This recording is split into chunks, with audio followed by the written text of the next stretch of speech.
Sa gitna ng mabilis na pagbabago sa mundo, nananatili ang ating misyon, ang ibahagi ang mensahe ng hindi nagmamaliw na pag-ibig ni Hesukristo para sa lahat. Hatid sa inyo ang pinakabagong kaganapan sa gawain ng Far East Broadcasting Company Philippines. Tampok din ang mga kwento ng totoong buhay na binago ng Diyos. Narito si Dan Andrew Cura sa The President's Report. Sadyang napakabilis po ng araw natin at ngayong Agosto ay nais ko pong batiin ng maligayang ika-15 anibersaryo po ang ating stasyong 103.3 DXJL-FM o mas kilala po sa tawag na The New J-FM, Your Positive Choice, ang ating stasyon sa lungsod ng Cagayan de Oro. Kaya naman samahan mo ako at tignan natin at tunghayan po natin kung paano patuloy na ginagamit ng Panginoon ang The New J-FM para po sa kanyang mabuting layunin. Ako po ang inyong kaibigan, si Dan Andrew, at ikay nakikinig sa The President's Report.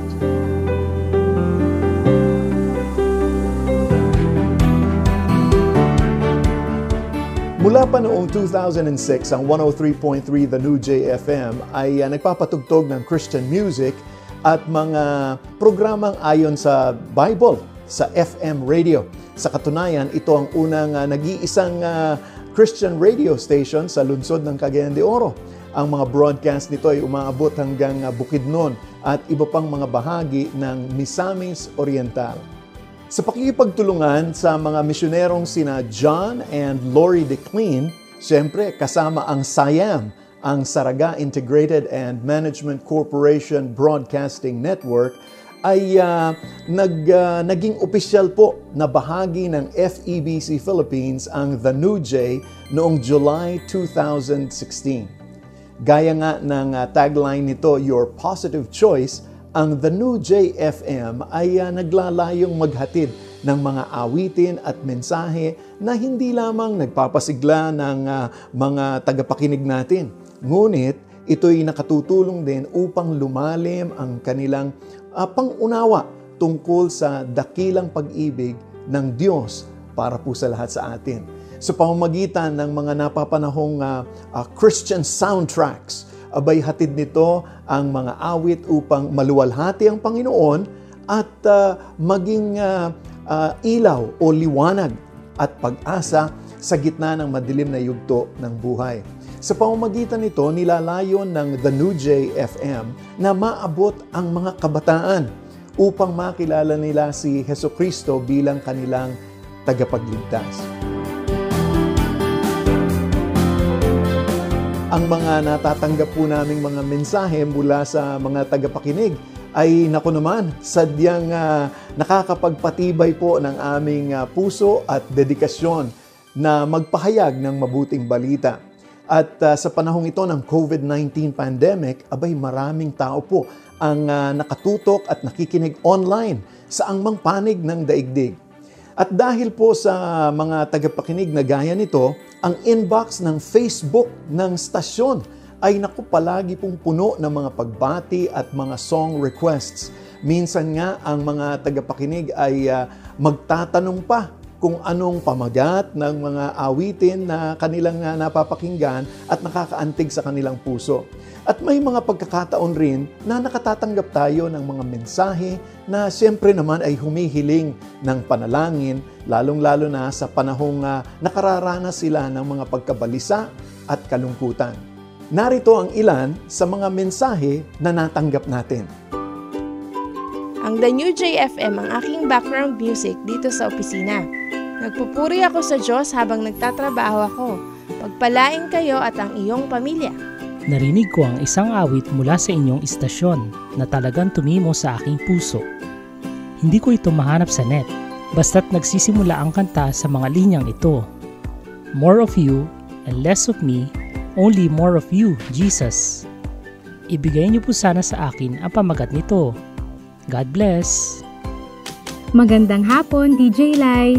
Maaari ka bang pumili ng isang kanta para sa akin? Isang kanta na makapagbibigay lakas ng loob sa aking puso.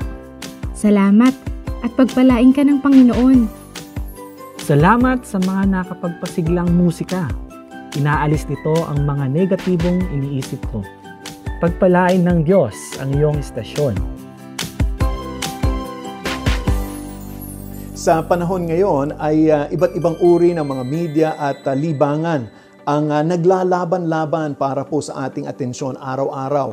Kabilang na dyan ang mga sikat na iba't ibang mga uri ng musika.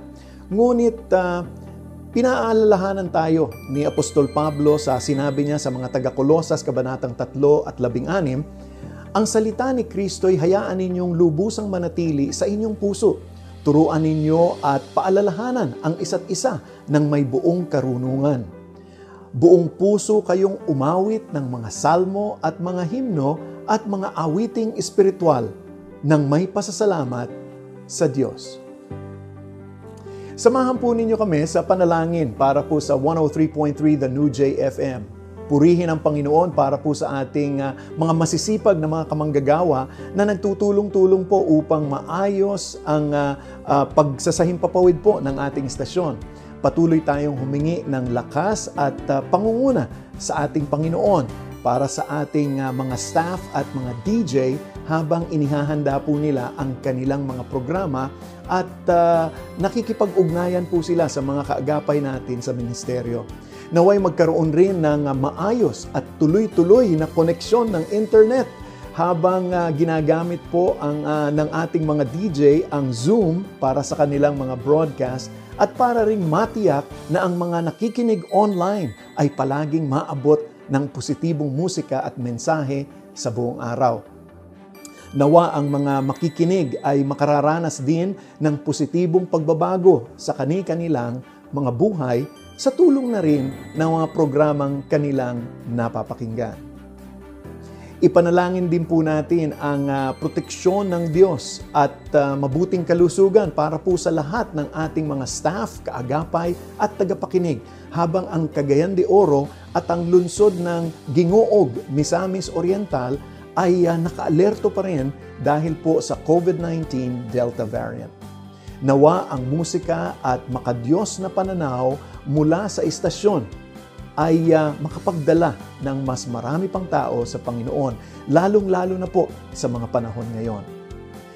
Kahit na nasa labas ka ng Cagayan de Oro, abay maaari mong mapakinggan ang The New JFM sa pamamagitan ng FEBC PH streaming mobile app o makinig online sa thenewjradio.febc.ph.